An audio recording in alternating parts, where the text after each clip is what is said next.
Now, today's topic is economic growth. It is directly linked with last week's topic where we spoke about unemployment and GDP. We don't talk about unemployment necessarily today, but we really focus a lot on GDP and how GDP could grow and economic growth in general. This is one of the easiest classes of the semester. Maybe I would say they could be around maybe two other classes or maybe one other class that is super easy. So out of 12 weeks, I think 2 or 3 sessions are super easy. This is one of them. And then the other are average. So week 2 was average. There are tougher ones. And by tough, I mean they might have a lot of diagrams and a lot of calculations. I feel it's still easy, but see how you go in those. And I'll give you a heads up. So I will let you know a week in advance that, guys, and for example, guys, next week is going to be full on, so be prepared. So that way you can be fresh as well to take on the class. But today it is pretty easy, pretty straightforward. Having said that, next week in week 4, we'll be starting our demand and supply diagrams. We'll be starting microeconomics, and next week's class, along with week 5, is very, very important for your first assessment. So as much as I want to talk to you about your first assessment, I won't do that today because it won't make much sense, okay? You can, by all means, have a look at the LMS, look at the instructions, and maybe make a plan. Or if you want to start early, you could email me. I'm more than happy to help out students who want to start early. No problems there, okay? But I would say, hold on to next week. See how we go next week. Once we are done with week 4 topic, you will get a little idea what's expected in the assessment. Otherwise, if you have a look at it right now, it's okay, but some of you might panic. You might go, well, what's going on? You know, what is the assessment really asking us to do? So next week is important, okay? Don't miss it. And in case you miss it, then see how you go. Maybe attend somebody else's class or get in touch with me. I'll help you out with some YouTube videos as well. Now, as far as today is concerned, it's economic growth.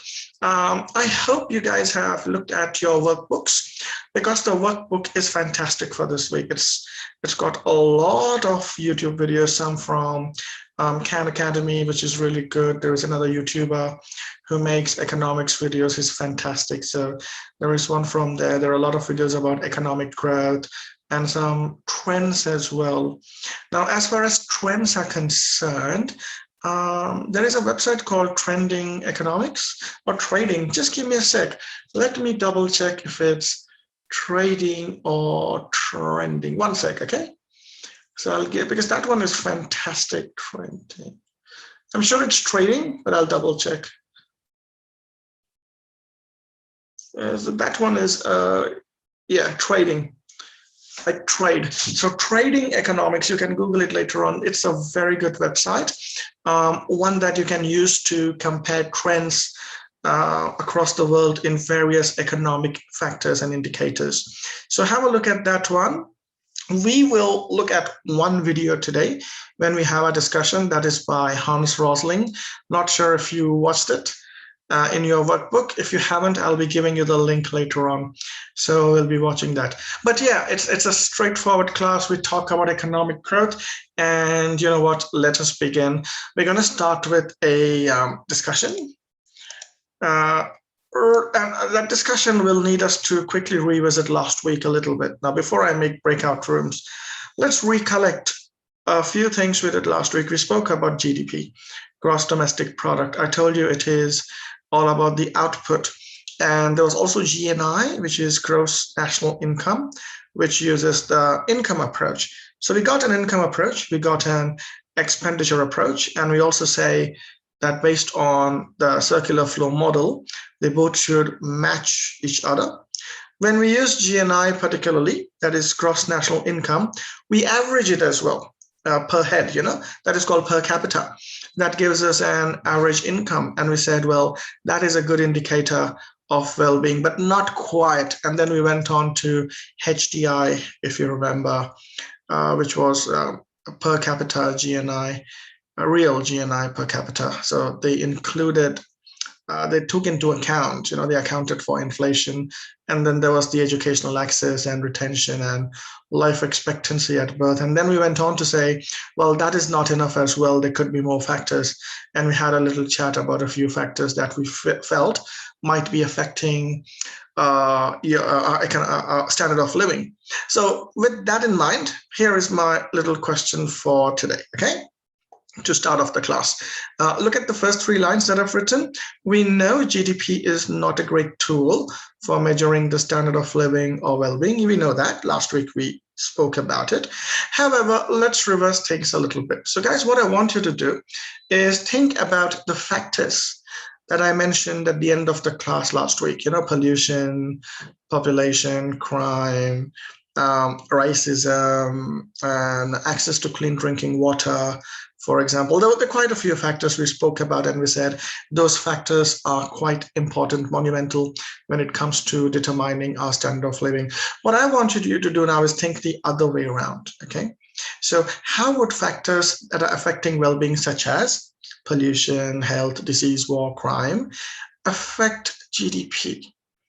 So last week we discussed that these factors affect our well-being. We said that these factors affect our standard of living. For example, okay, I said, well, if you have a lot of population, you're densely populated, there is more competition, people compete for resources, so that affects our well-being.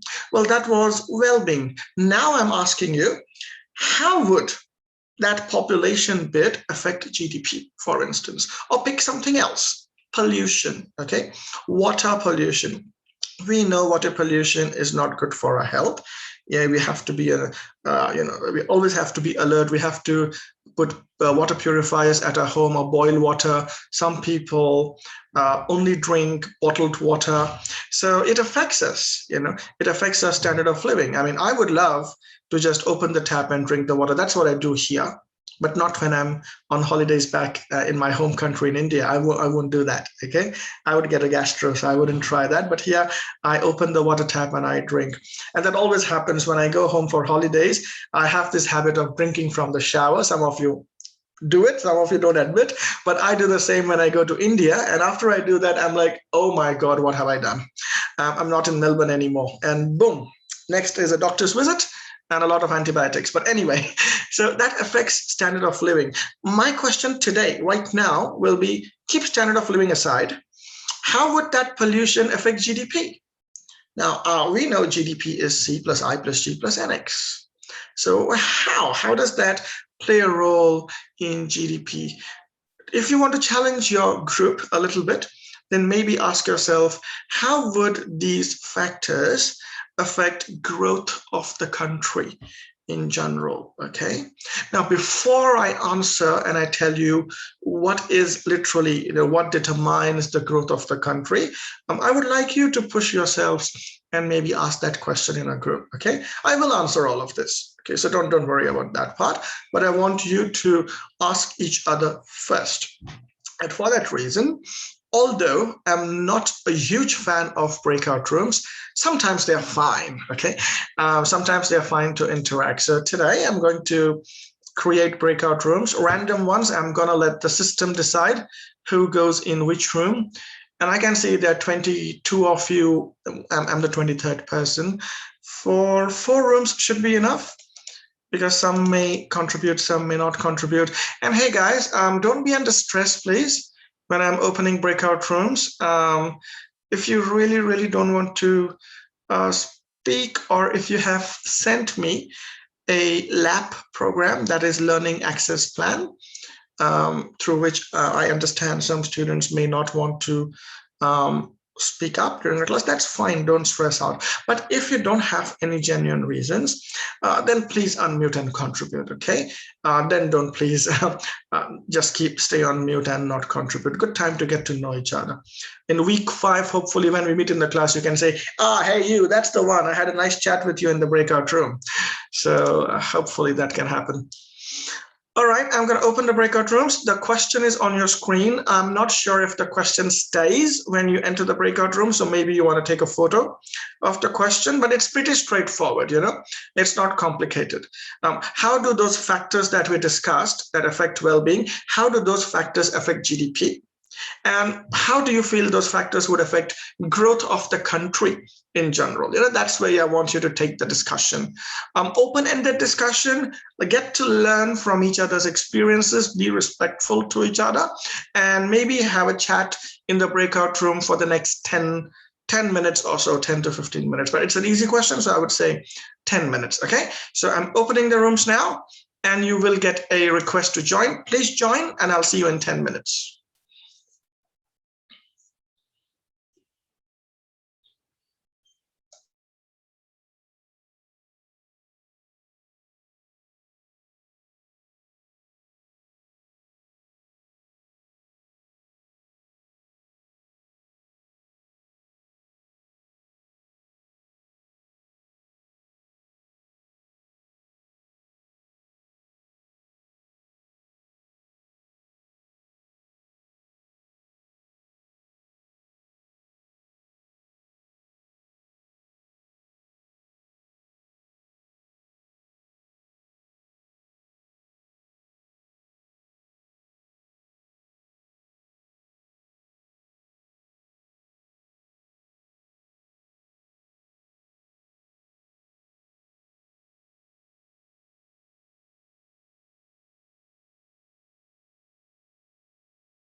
Wouldn't be any cash flow in the economy, so that could also affect the GDP, I believe.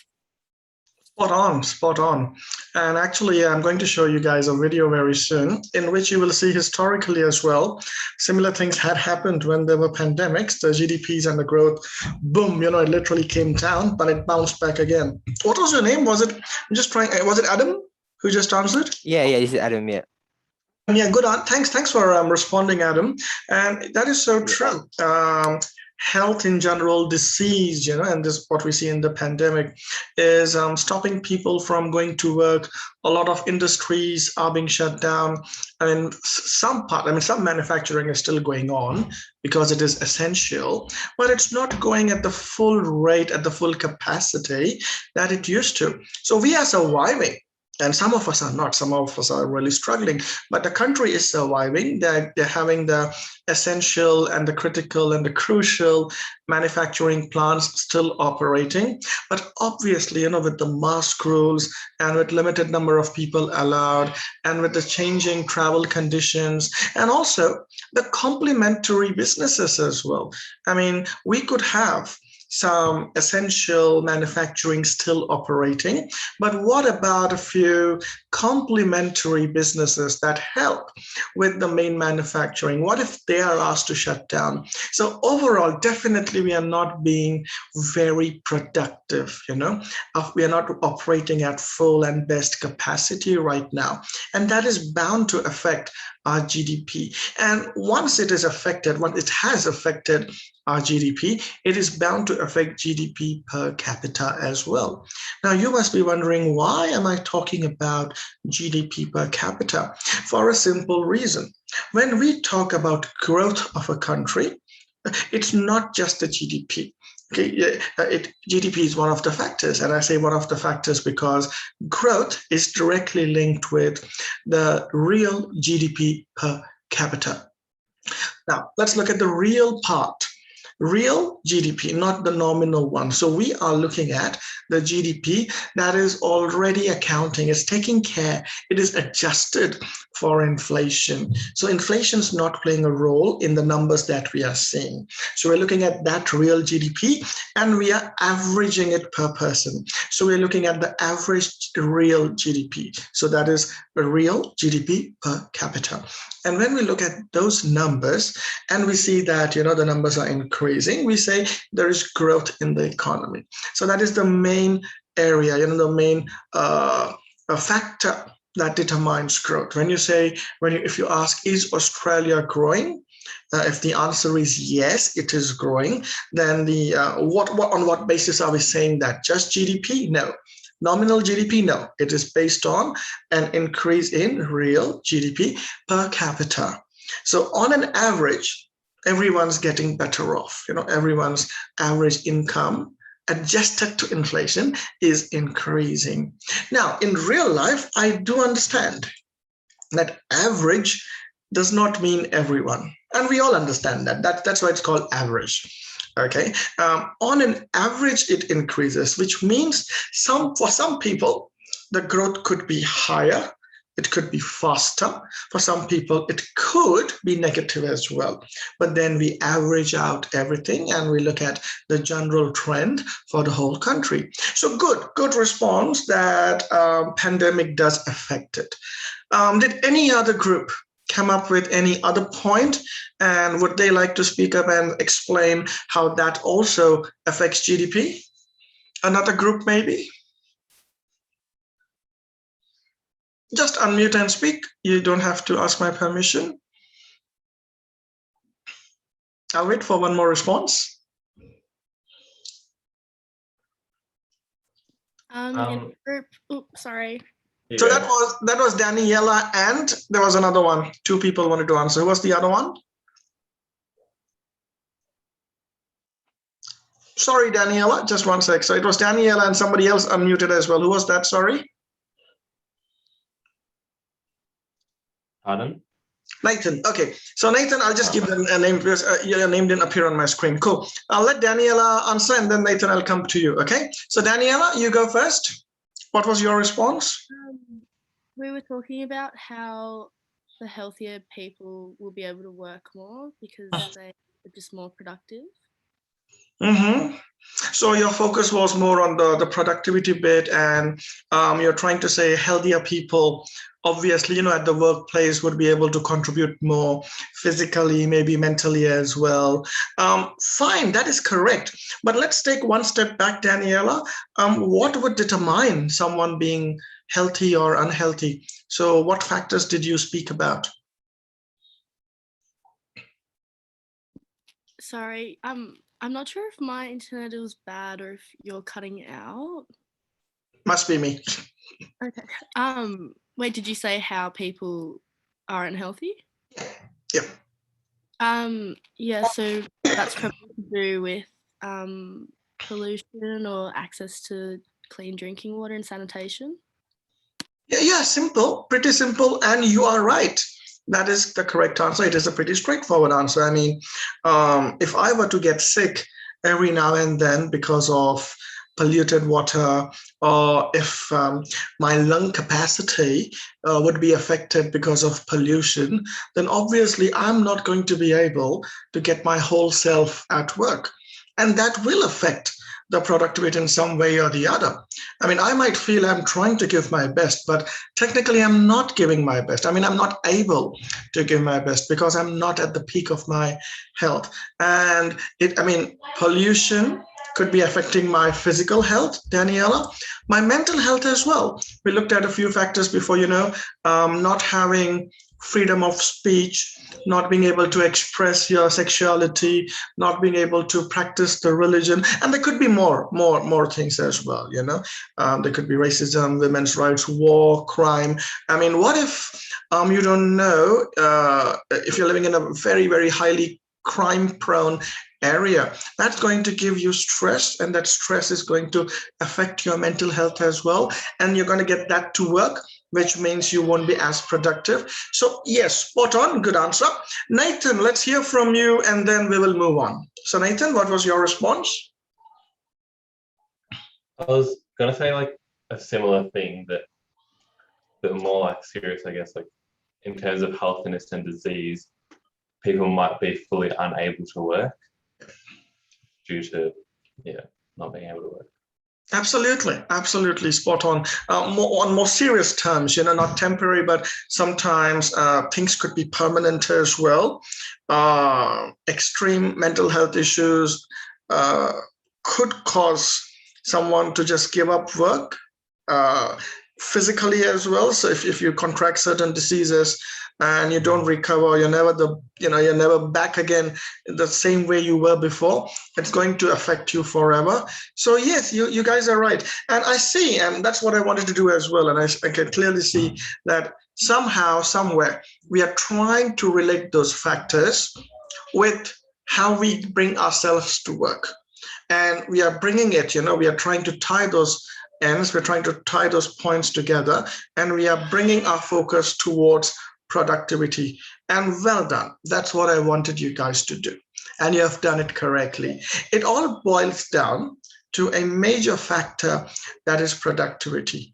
Better the productivity, higher the productivity, or increment in productivity helps or better assists growth in real GDP per capita, which is growth of a country in general. Worse the productivity, if it starts going bad for whatever factors that we just mentioned, it could be war, crime, disease, freedom of speech, pollution, health, accessibility in general as well, or maybe environmental factors, having frequent tornadoes and droughts and earthquakes, for example, that will affect our productivity. Now, keeping productivity aside for a moment, although it is the most important factor today, and you will see that later on my slides as well, I keep productivity aside for a moment, and we can still say that most of the factors that we mentioned could affect just the capacity to produce. Now, what am I trying to say here? Let's say your industry, your manufacturing plant depends on certain resources, or it depends on water, and you have a drought.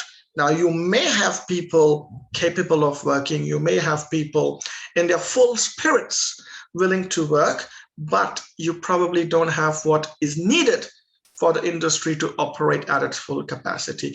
Environmental factors, so that could put things on a halt. We could also say that things like earthquakes, again, war, earthquakes. What if roads are destroyed? I mean, you may have people healthy, willing to work.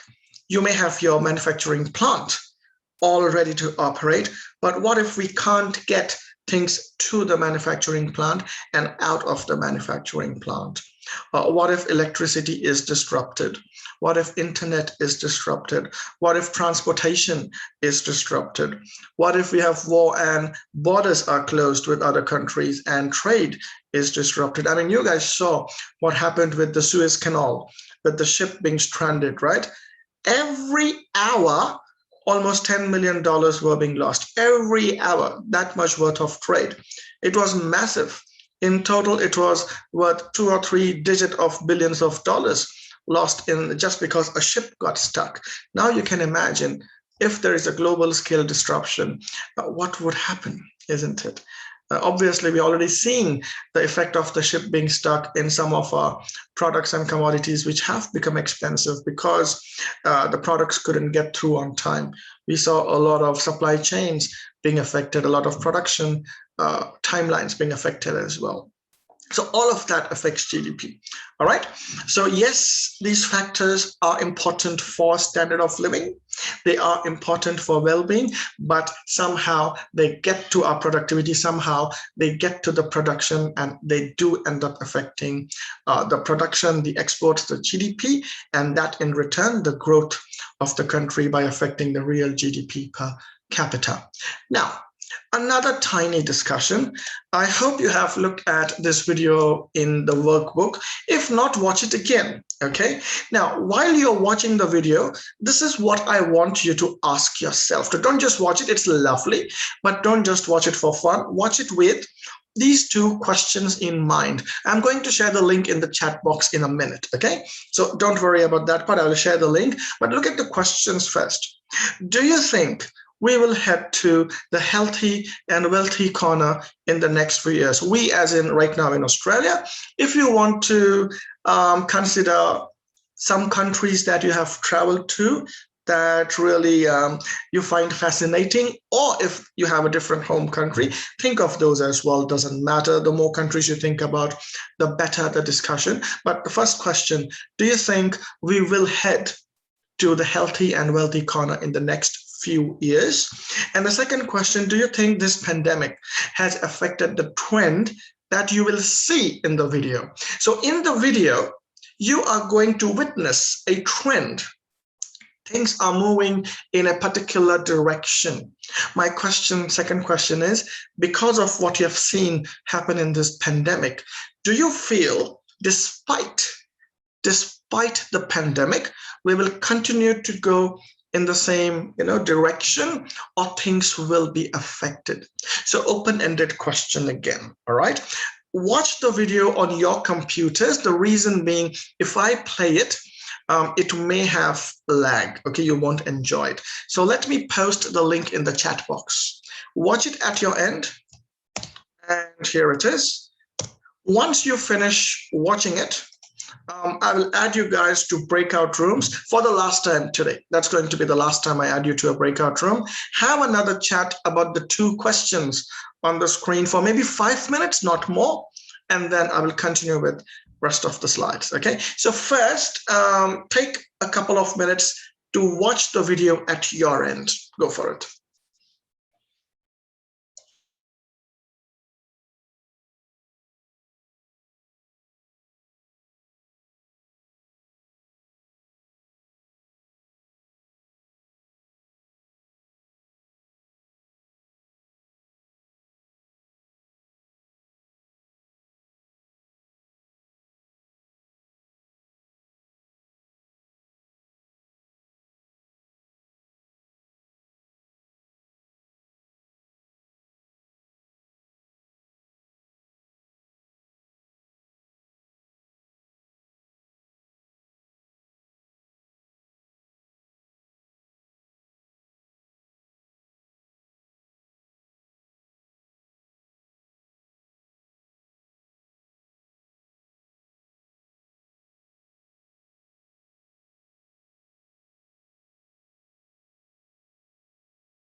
I'll give you guys another minute to finish watching the video.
All right, I'm guessing most of you have finished watching the video, okay? The questions are on the screen. It's open-ended discussion. So let me add you to the breakout rooms now. This is the last breakout room for today, okay? After that, it's just me and the slides. So breakout rooms. I think I'll go with the same members again this time. So same room as last time, okay? You'll get a request. Please discuss for 5 minutes, not more. And I'll broadcast a message that says I'm about to close the rooms. So you can wrap up your discussions then. All right, here we go. You will get a request to join now.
All right, guys. Now I'm about to give you a break, but before the break, I would like you to answer two questions I'm about to post on a poll.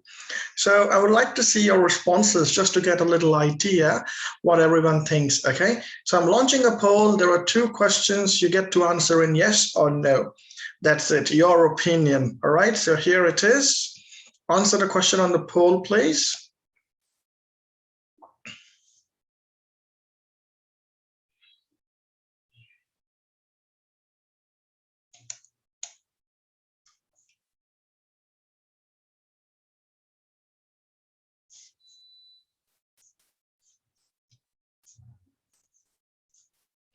It just got live. Here we go.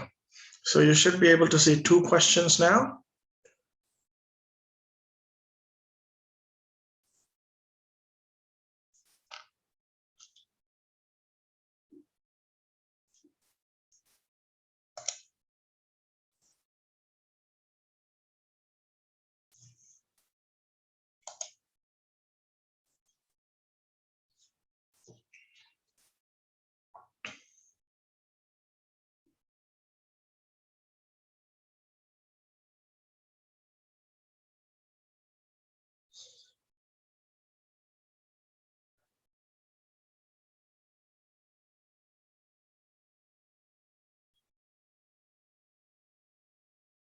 All right, everyone has answered the poll. Before you enter the break, I'm going to share the results with you on the screen. Just a sec. I'm going to share the results, and while you look at the results, you can take a little break as well. It's interesting to see what different of our peers think, and there is no challenge. I mean, none of us have seen the future unless you're a time traveler, okay, like Kang the Conqueror. But anyway, if you haven't seen, we don't know what's going to happen. We can only estimate, we can predict. And right now, when the moment you start predicting what might happen in the future, obviously we could have differences of opinion. It doesn't have to be right or wrong when we are talking about the future. I personally feel that despite the pandemic, we are having a little, we have been hit a little bit, but in the next 2 years, we will start bouncing back. So if I'm looking at the next 2 or 3 years, maybe not. But if I'm looking at the next few years, as in 5 to 6 years, I think Australia will continue. We had enough of surplus. We should be okay. That's what I feel. I do worry a little bit for a few developing countries. They might struggle to come out of the crisis. I hope they do. I wish they do. Some of them will. They will be out, but some might struggle because some, not all, some developing countries do have a higher foreign debt. They already struggle with a few infrastructures and amenities, and they rely on trade as well. To those countries coming out will take time. They will though. Okay, they will, but in the next few years, maybe not. They might take twice as much time as Australia. But hey, that's just my opinion.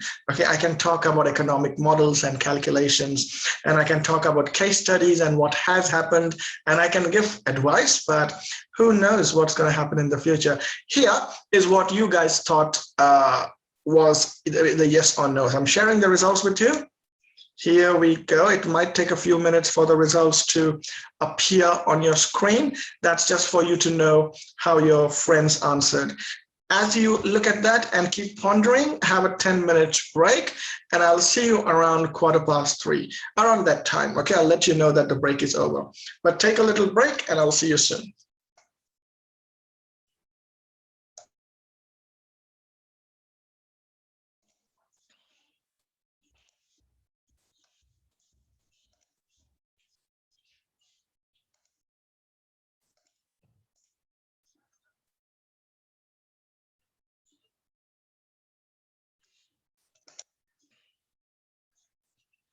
All right, let's continue with a few related topics, concepts, you would call it, whatever, on our slides. Okay, those are all related to economic growth. So before we went to the break, we saw Hans Rosling, and we saw the healthy, wealthy corner, and we saw the trends happening for ages now, literally. We also looked at GDP, real GDP per capita, and we spoke about how different factors that affect our standard of living also affect our productivity, and our productivity was affecting the real GDP per capita. So basically, we were getting all the discussion towards this term productivity. So what is that? So productivity plays a key role in determining living standards. We agree, and that's why we are discussing it. Better the productivity, better the growth. Now, productivity does not guarantee high living standards, okay? But what it does is it increases the growth rate that helps us reach a better living standard faster. Now, what is this? Productivity refers to the amount of goods and services produced for each hour of a worker's time. So basically, if I am a worker, how much am I producing in 1 hour? That is my productivity.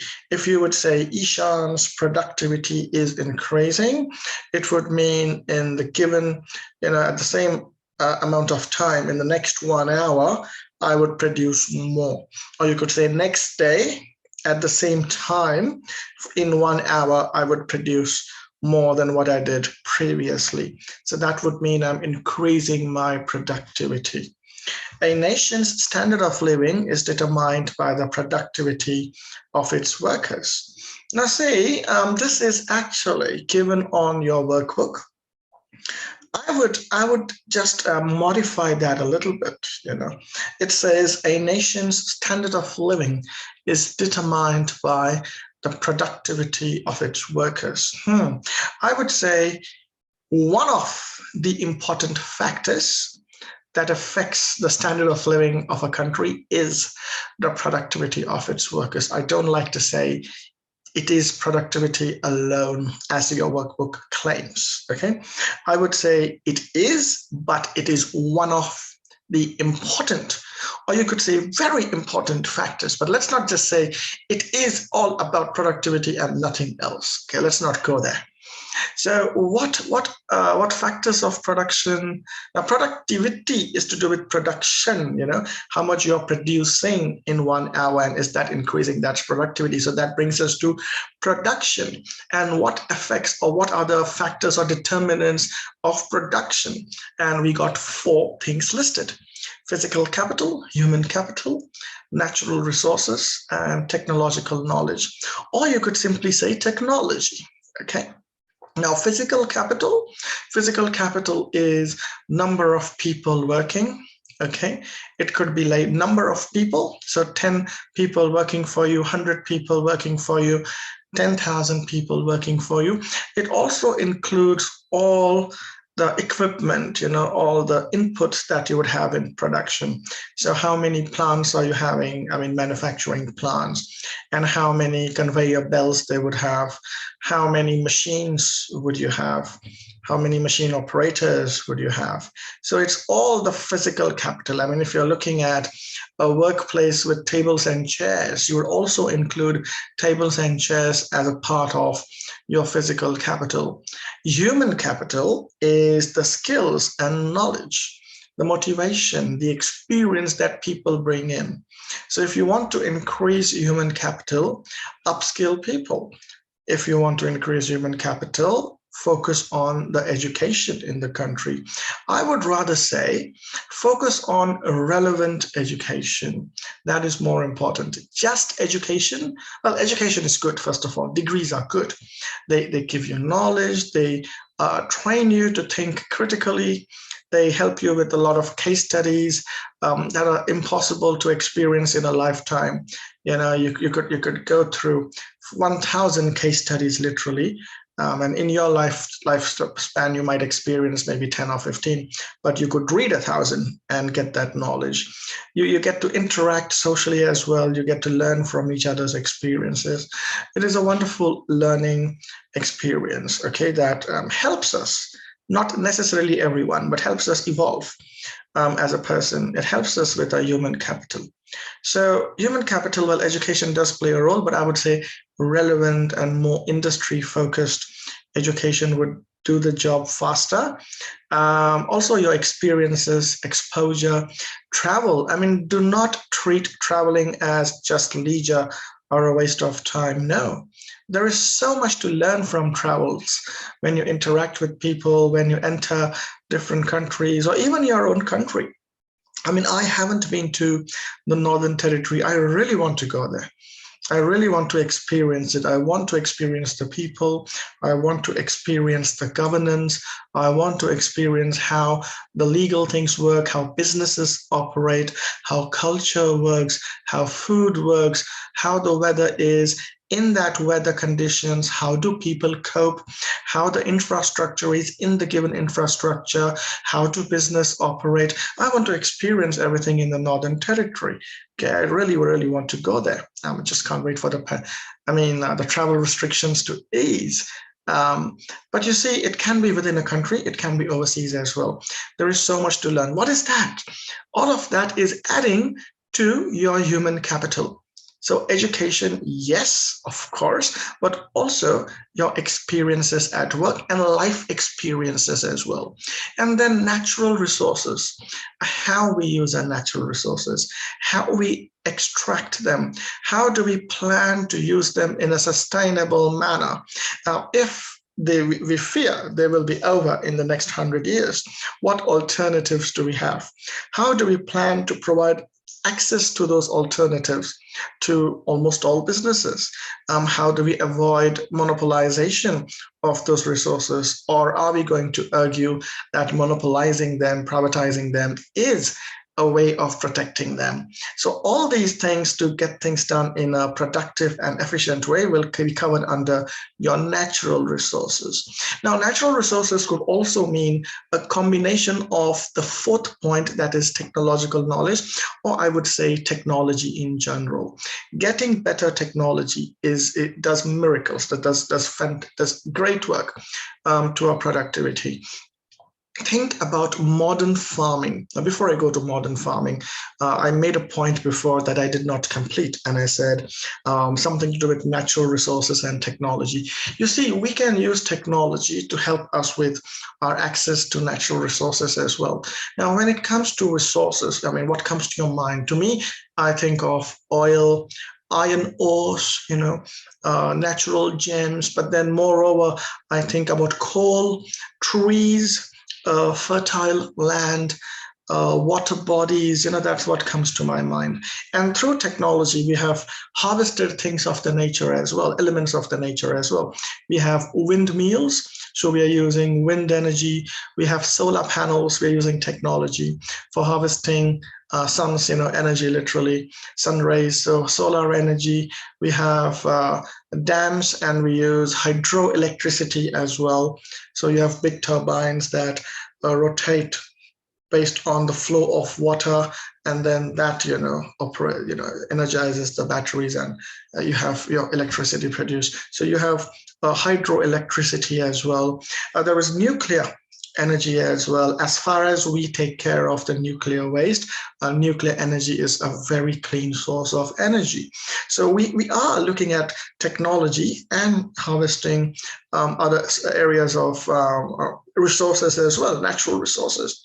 There is one more that I like to talk about, and that's wave or water current based energy, electricity. Now, this is upcoming. It hasn't been developed on a large scale in a very sustainable manner, but there are private organizations and some governments trying to do so.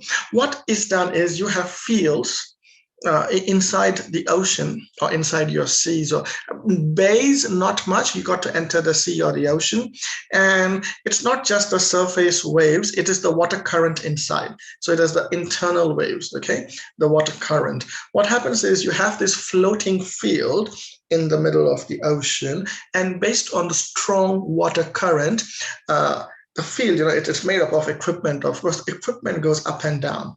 Okay, it's set in motion based on the water current naturally, and that motion, of course, powers the energy. So not just hydroelectricity, that is through falling water from dams or natural waterfalls, but something that people, companies are trying to establish in the oceans as well. And it's work in progress right now. In the next 10, 20 years, maybe that would be another mainstream source of clean energy. So that's a good example of using technology with natural resources. And then just talking about technology and farming, for example. Now, guys, what comes to your mind when you think about the use of technology in farming? Take a few seconds to think about it. Think about the olden style of farming, very olden styles where people used to plow or sow seeds or plow the fields. And then we went a step further. We had bullock carts and we had bulls, as in cattle, but bulls particularly helping in harvesting the fields, in sowing the fields and plowing and whatnot. And then we developed technology further. We had tractors, and we still have tractors that go around the field. So that's the extent of what technology used to come to my mind, until I visited a few farms in country Victoria. And I was astonished. In few areas, they are using drones. So I was like, wow, what are you using drones for? Are the drones going to sow the seeds? Not really, but a lot of drones are being used for mapping the fields and to determine the temperature of different areas and to see which areas are lacking moisture in the soil and which areas are getting overheated, and which areas the farmers need to focus on particularly. So that way they are saving their time and focusing more in the area that needs help. Fantastic drone technology to map the farms. There are also drones being used, but I haven't seen them in Victoria. I've seen videos of them being used in the United States and Canada, but there are drones being used to pinpoint and use lasers to kill infestations, bugs, or I don't know what they call pests. Yeah, pests on the fields. So you don't have to apply heavy pesticides across the fields. Instead, you have those drones that go around, pinpoint and kill those pests using laser technology. So that is an interesting way. And then if you want to see how cherries are picked, you have big modern machines.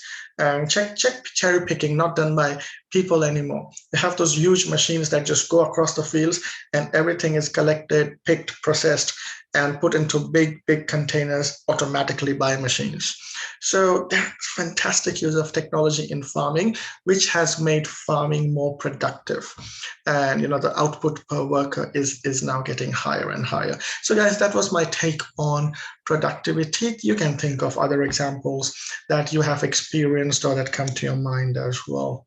Now, what government policies help increase the productivity and living standards? I mean, we looked at these four before, yeah?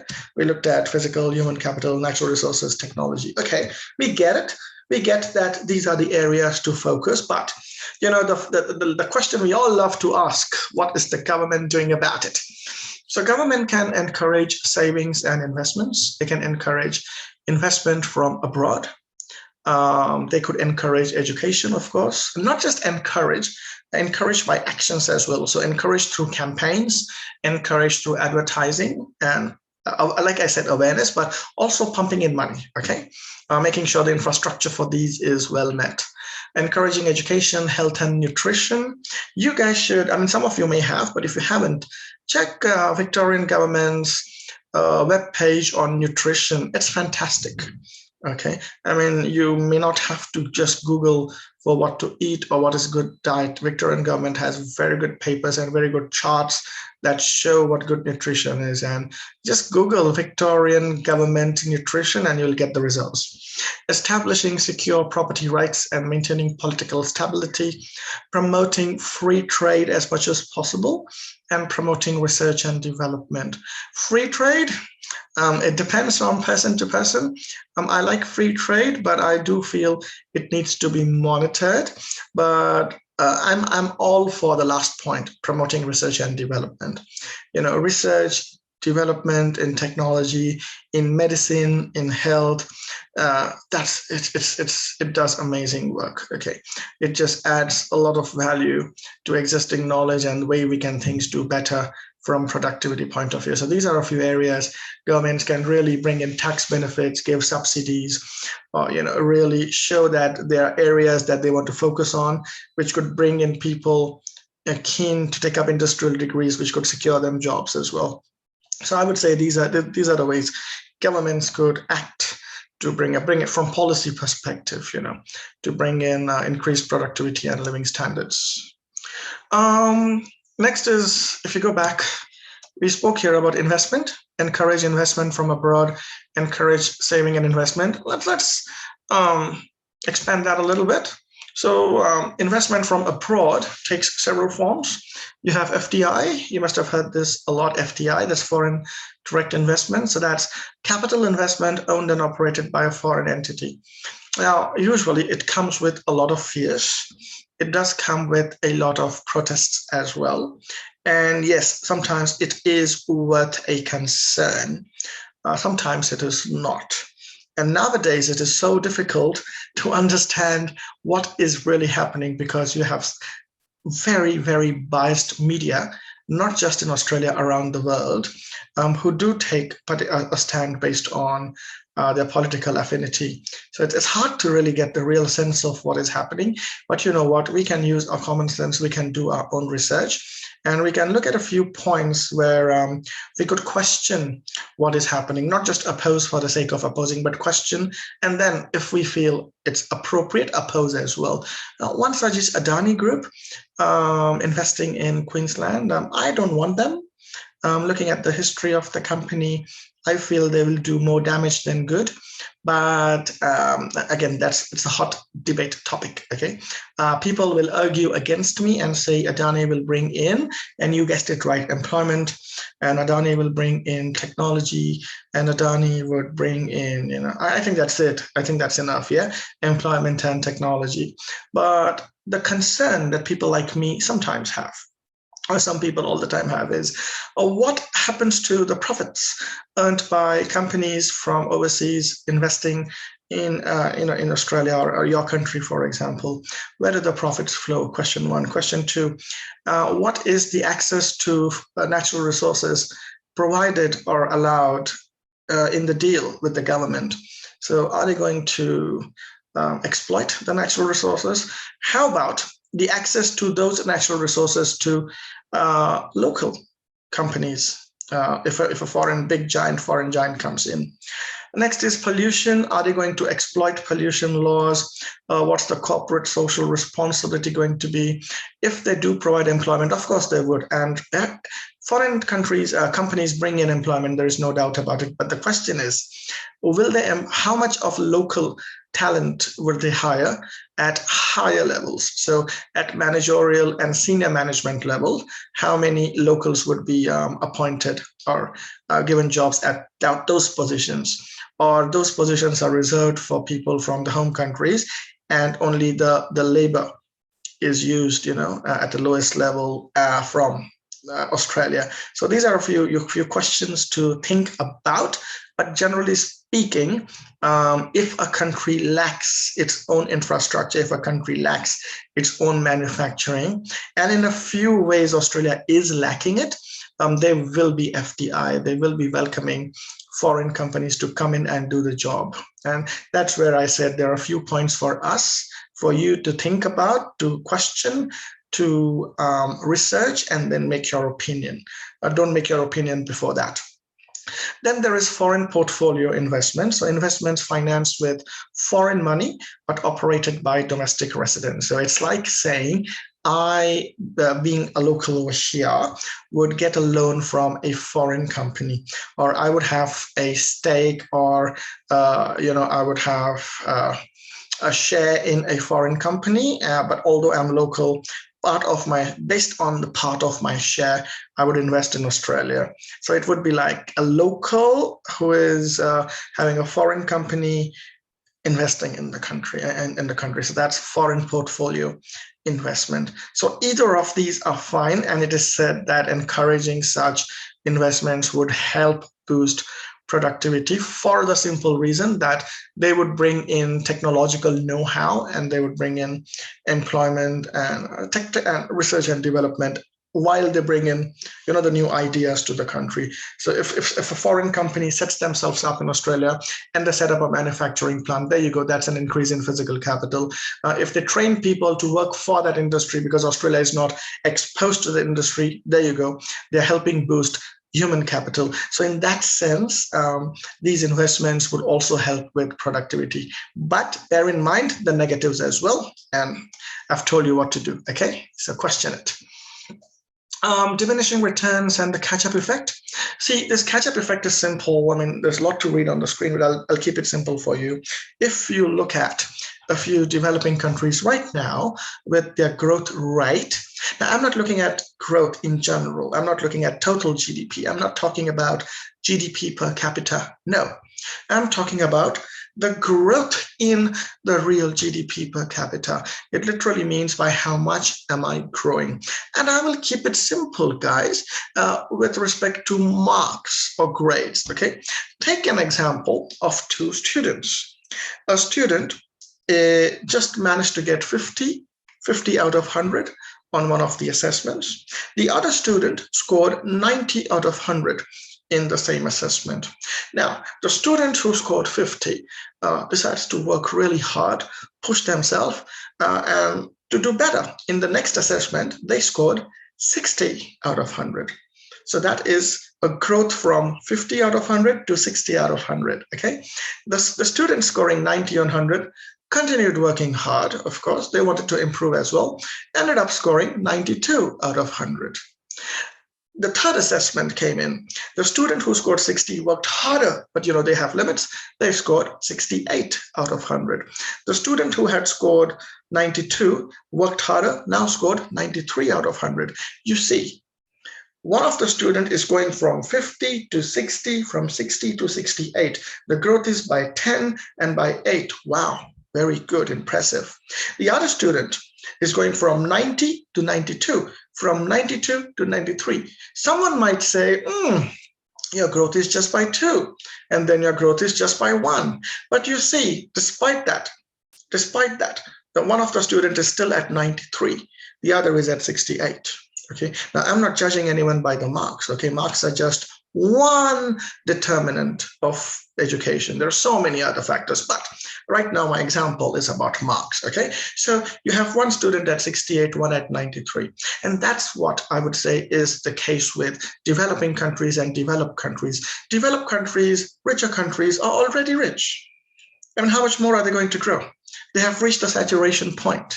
Okay, you look at, when I first came to Melbourne 13 years ago, and I saw a few shopping centers, I felt they were very outdated. I felt the ones in my home city in Mumbai were more modern, and there's a reason for that. The reason is the ones in my home city are just being developed, and new ones are coming up. New technology is coming in. So they are using something that is latest, but it's new. It hasn't been the same for ages, okay? Melbourne, on the other hand, you see a few shopping centers are 50 years old, 60 years old. They still look wonderful.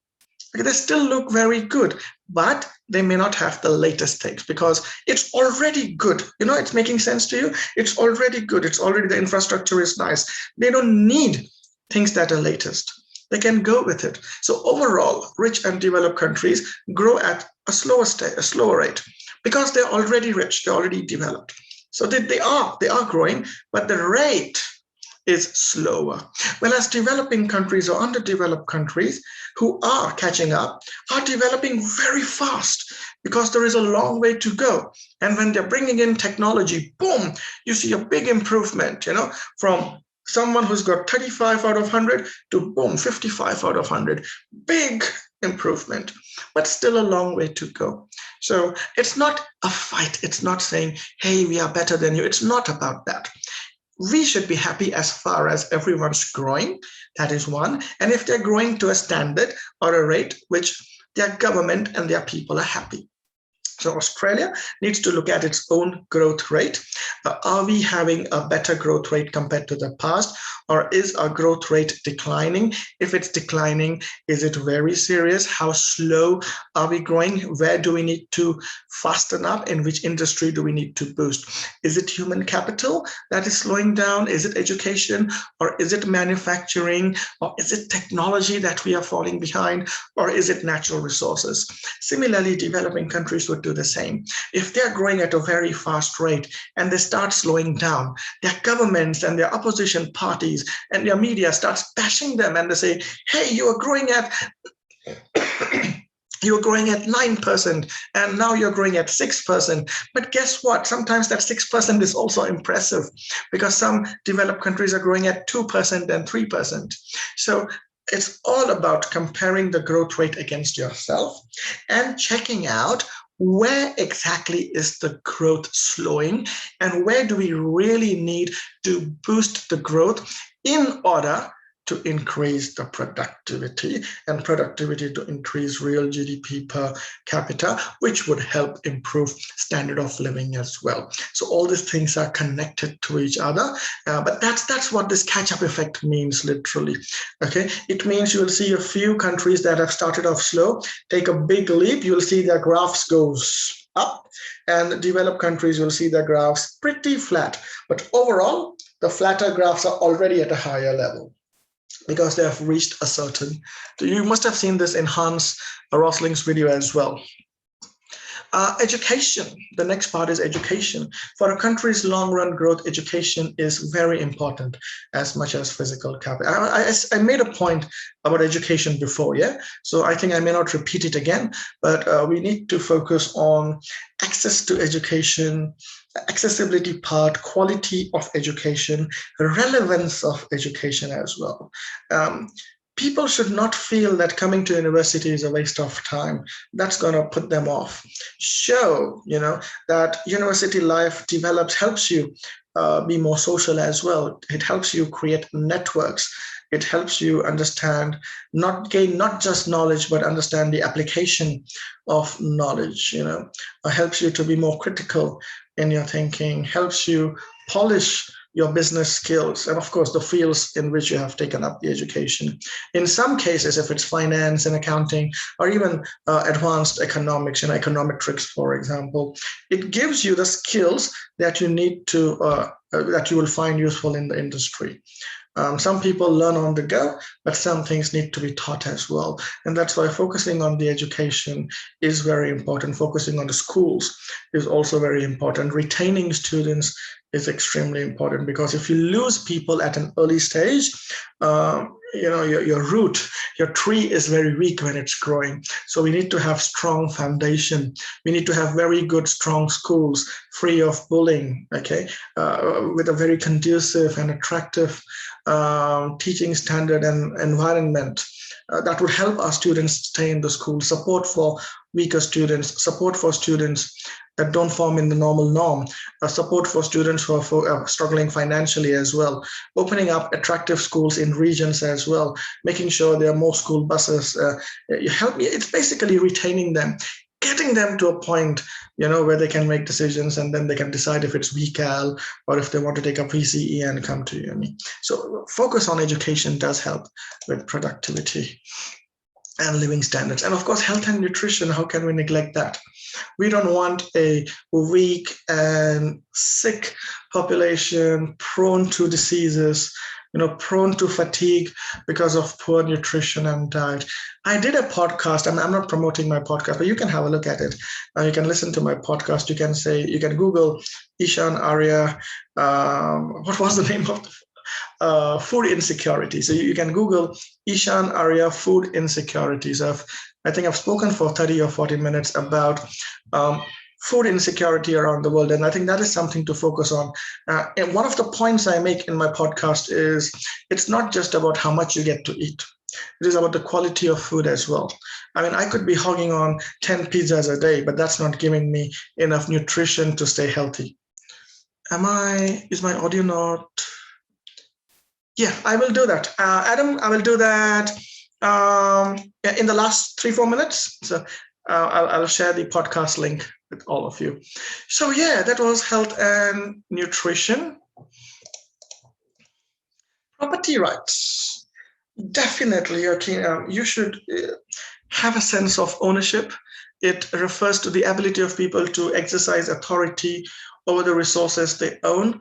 I mean, I should know to a certain extent that if I buy something, the government is not taking it away from me, or squatters are not just going to take it away from me and the government's not going to do anything about it. I should have a sense of security, social security, security from property point of view as well, that the consumption and the investment and the spending that I do of my hard-earned money will be protected by the law, will be protected by the government. So thinking about property rights also helps investors put money in the country.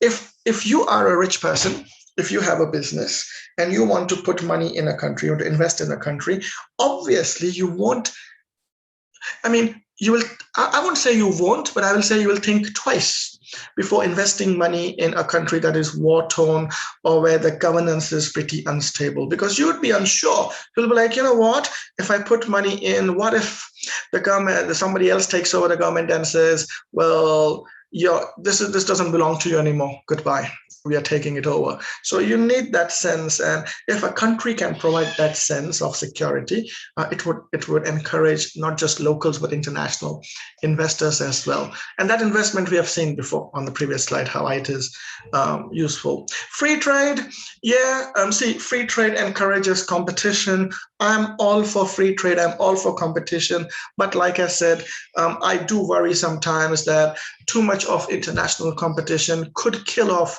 local producers. So I'm not a very free trade economist myself. I do feel certain interventions are necessary at times to protect local producers. But as far as local producers are protected, as far as local producers are not disadvantaged, if it's a fair competition, I'm all up for fair trade. I mean, let people have the choice, to choose between a lot of rivals and a lot of options they are providing instead of a few limited options. I already spoke about research and development, so I'll skip this part.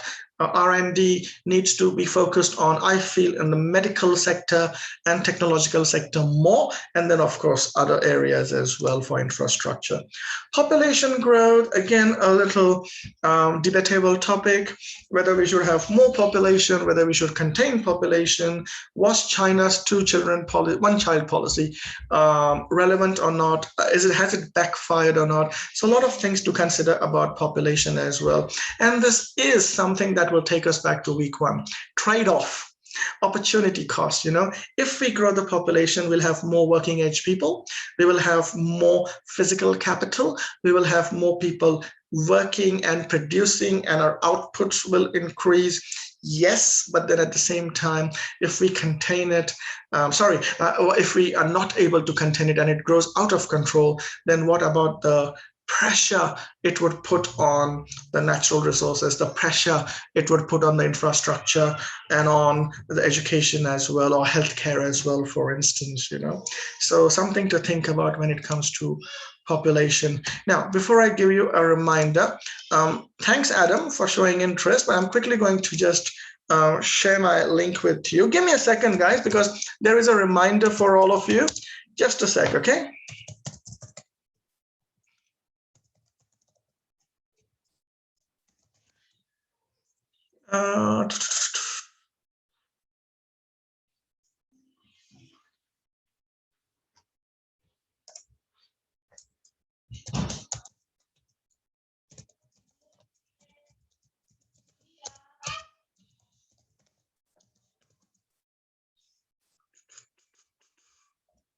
Okay, just finding a link for you. For those of you interested, then I'll give you a reminder.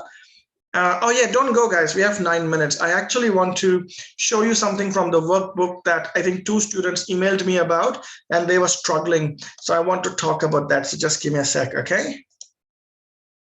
I want to show you something on the workbook as well. I want to solve, just to show you how a few things work. Ooh, where is it?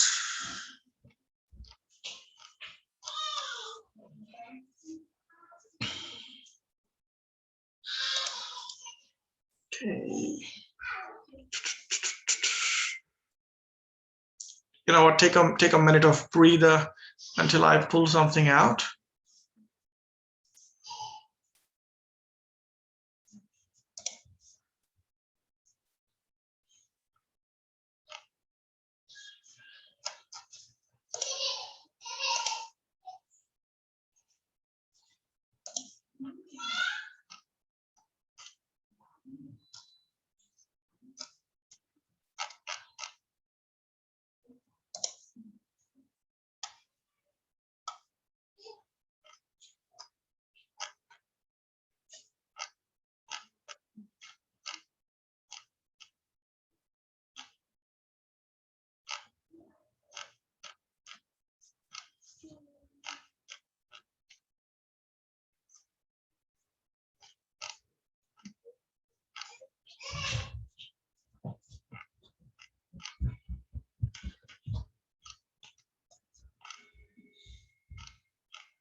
Okay, there we go.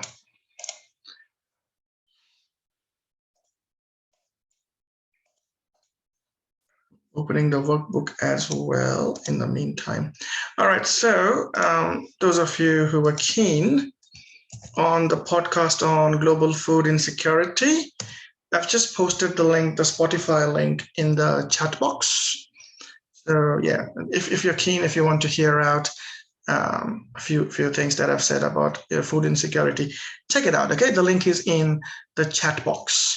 Now, I have two reminders, not one, I have something to show you in the workbook, and I have a reminder for you. So let's look at the reminder first, okay? No, I'll just do the workbook part first. Let me open the workbook for you. So I had a few students email me that they just wanted a bit more clarity. So it's this part in the workbook that's on production function. Some students were like, do we need to calculate? Like, do we need to learn it by heart or something? No, none of that, guys, okay? I don't think we're going to even ask you to calculate anything from this part. It is just for your understanding, but this looks a bit, off-putting for a few students. What is Y, A, F, L, K, H, N? What on earth is going on? I'm going to keep it very simple for you because the explanation is already there. So no point in repeating what the explanation is already given. You see, this is output. Y is output. Now, we have been talking about economic growth, right? And the total output, GDP. So that's the output we're talking about, what is produced in the country. So that's what it says, quantity of output. So treat it as if, everything that is produced in the economy. And A is technology. F is a function. Now, what is the meaning of function in maths or in economics? It means depends on. So you could literally read this formula as follows, okay? Output of a country depends on the available technology for what? For labor, physical capital, human capital, and natural resources. So how are we making, so A is for technology, right? How are we making the technology available for quantity of labor? So if I just have 100 people, what kind of technology can I provide those 100 people that would help them better their productivity? Physical capital, what kind of technological machinery items can I bring in Okay, what kind of technology would I bring in that would make my existing machines more productive? So that is replacing a few things with robotics, or bringing in panels on a few heavy machinery that would make things easier for the operator. They would be more productive than just having someone visually see things.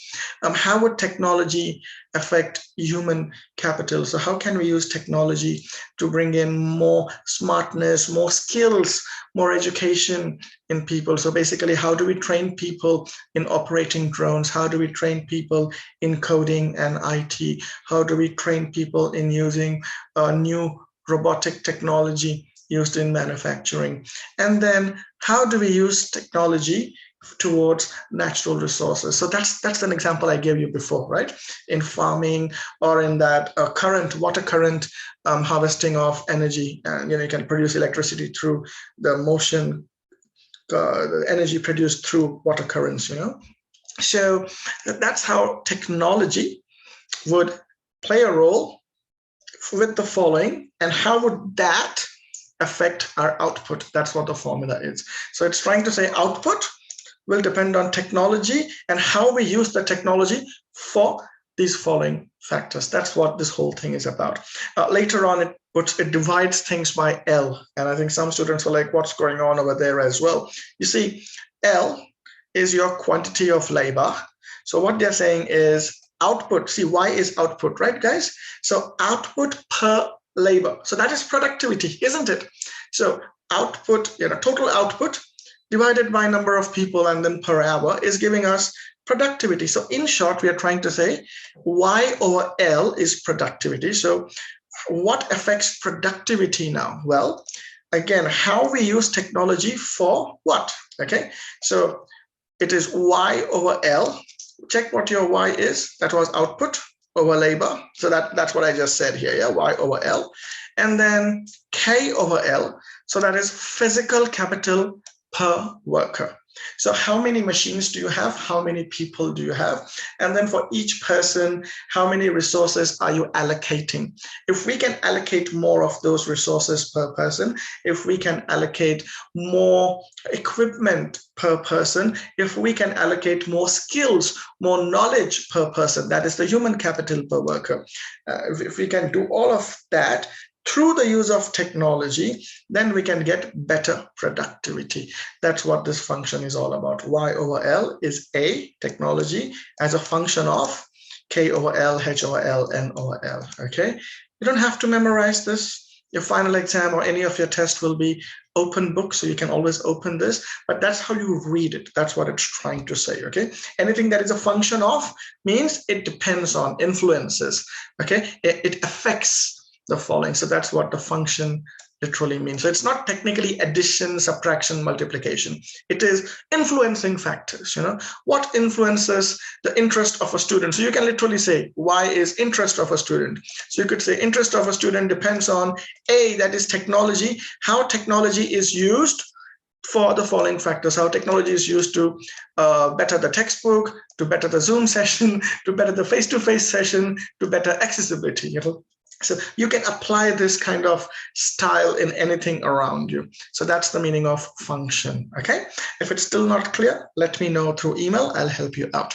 And my last part that I wanted to remind you actually was this. Just a sec. Let me share that as well. Where are you? I need to open it. Yeah, here it is. That was your in-class, your quiz. We call the quiz as an exercise, okay? So this is a quick announcement, guys. Your first online assessment task, that is online exercise 1, week 3, this is week 3, has opened on Friday the 30th at 9, and you have until Monday the 9th of August, 11 p.m. to complete it. Go to the assessment section, click on online exercise 1 to assess it. I'll remind you again, there'll be 5 of these, and out of these 5, your best 4 will count towards your mark, okay? And each is worth 5%. So in total, this is worth 20%. It is a multiple choice quiz this time, not all the time, but this time it's a multiple choice quiz with 10 questions. You have 2 attempts. Each attempt must be completed within 20 minutes. Before you attempt it, there is a practice quiz as well.